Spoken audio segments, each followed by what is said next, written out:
ಚಲಿಸುತ್ತಿದ್ದ ಲಾರಿಗೆ ಟೂವಿಂಗ್ ವಾಹನ ಡಿಕ್ಕಿ, ಇಬ್ಬರಿಗೆ ಗಂಭೀರ ಗಾಯ. ಚಳ್ಳಕೆರೆ ತಾಲೂಕಿನ ಸಾಣಿಕೆರೆ ಸಮೀಪ ರಾಷ್ಟ್ರೀಯ ಹೆದ್ದಾರಿಯಲ್ಲಿ ಘಟನೆ. ಮುಖ್ಯ ರಸ್ತೆಯಲ್ಲಿ ಮುಂದೆ ಚಲಿಸುತ್ತಿದ್ದ ಲಾರಿಗೆ ಟೂವಿಂಗ್ ವಾಹನ ಹಿಂಬದಿಯಿಂದ ಡಿಕ್ಕಿ ಹೊಡೆದ ಪರಿಣಾಮ ಟೂವಿಂಗ್ ವಾಹನದಲ್ಲಿದ್ದ ಇಬ್ಬರಿಗೆ ಗಂಭೀರ ಗಾಯಗಳಾಗಿರುವ ಘಟನೆ ಶನಿವಾರ ಬೆಳಗಿನ ಜಾವ 5 ಗಂಟೆಗೆ ಸಮಯದಲ್ಲಿ ನಡೆದಿದೆ.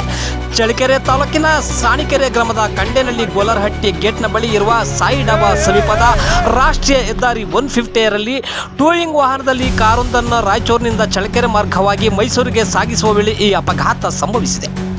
ಅಪಘಾತದಲ್ಲಿ ಟೂವಿಂಗ್ ವಾಹನದಲ್ಲಿದ್ದ ಇಬ್ಬರಿಗೆ ಗಂಭೀರ ಗಾಯಗಳಾಗಿದ್ದು, ಗಾಯಗಳಾದ ಮಹಮ್ಮದ್ ಯೂಸುಫ್ ಖಾನ್ ಹಾಗೂ ಮತ್ತೊಬ್ಬ ಗಾಯಾಳಿಗೆ ಚಿಕಿತ್ಸೆ ಕೊಡಿಸಲು ಪೊಲೀಸರು ಹತ್ತಿರದ ಚಳ್ಳಕೆರೆ ಸಾರ್ವಜನಿಕ ಆಸ್ಪತ್ರೆಗೆ ಸಾಗಿಸಿ ಮಾನವೀಯತೆ ಮೆರೆದಿದ್ದಾರೆ. ಈ ಅಪಘಾತಕ್ಕೆ ಟೂವಿಂಗ್ ವಾಹನದ ಚಾಲಕ ನಿದ್ದೆ ಮಂಪರೇ ಕಾರಣ ಎಂದು ತಿಳಿದು ಬಂದಿದೆ. ಅಪಘಾತದಲ್ಲಿ ಲಾರಿಯ ಹಿಂಭಾಗ ಹಾಗೂ ಟೂವಿಂಗ್ ವಾಹನದ ಮುಂಭಾಗ ಸಂಪೂರ್ಣ ಜಖಮಾಗಿದೆ. ಸ್ಥಳಕ್ಕೆ ಚಳ್ಳಕೆರೆ ಪೊಲೀಸರು ಭೇಟಿ ನೀಡಿದ್ದು ಪರಿಶೀಲನೆ ನಡೆಸಿದ್ದಾರೆ.